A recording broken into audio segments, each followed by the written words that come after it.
If you're going to college anytime soon, or if you have kids that are planning on going to college anytime soon, you know that part of the ritual in doing that is orientation and getting familiar with the campus itself.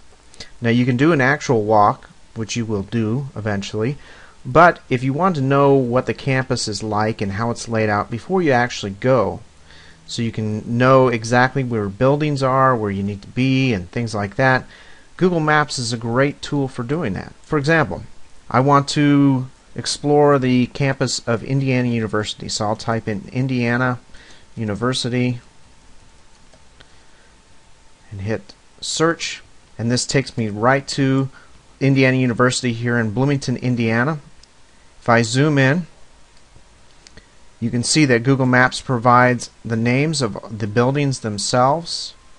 It shows me the sidewalks, the main streets, where parking is, and I can even go to use the Google Street View to explore the campus from a street view. So I'm not lost, but I can see exactly where places are and explore the campus without actually being there, so that when I do end up going, I'm not lost. So if you're planning a trip to a university campus, or your kids are, then use Google Maps to familiarize yourself with the area. Another creative way of using Google Maps is to find stadiums, arenas, racetracks, things like that, because these are all about holding events that help you to have a good time. But what happens, unfortunately, is sometimes because you're not familiar with the area where they are and where parking may be, you get stressed out on the journey there. So by using Google Maps, you can find this information, see the locations of things before you actually go, to help contribute to having a great time. And it's really easy to do. Just go to Google Maps and type in the name of the stadium, the arena, or the racetrack. We'll look at the Indianapolis Motor Speedway. We'll do a search for that. And here Google Maps takes us right to the speedway, and you can see where it is in relation to the city of Indianapolis. It's in the center, north and south. It's on the west side of the city. Some of the main roads leading to it include Interstate 465 north and south here, or 74 coming in. It's at Crawfordsville Road and 16th Street and Georgetown Road. Let's zoom in a little bit. You can see where the Brickyard Crossing Resort is, where the golf course is, right here on the east side of the track. There's Gasoline Alley. You can see where the seating is for the track itself. Right here is the Brickyard Plaza Shopping Center.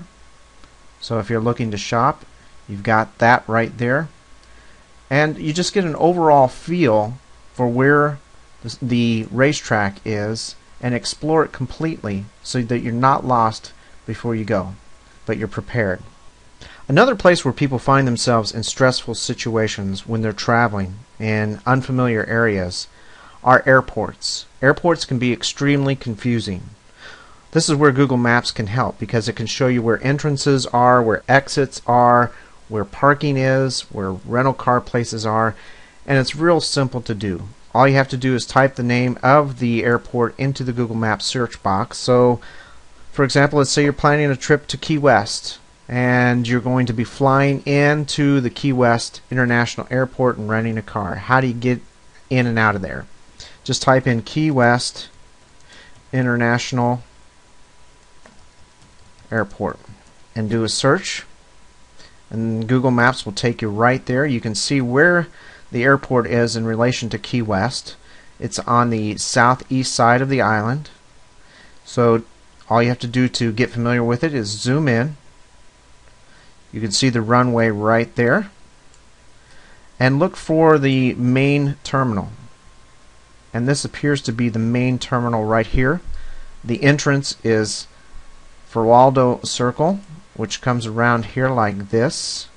There's Greyhound, there's Avis Rent-A-Car, and so you can see where the parking is. Let's zoom in a little bit further. There seems to be a parking booth right there. The exits are to the left-hand side of the parking lot, and so you can get in right here At Feraldo, circle.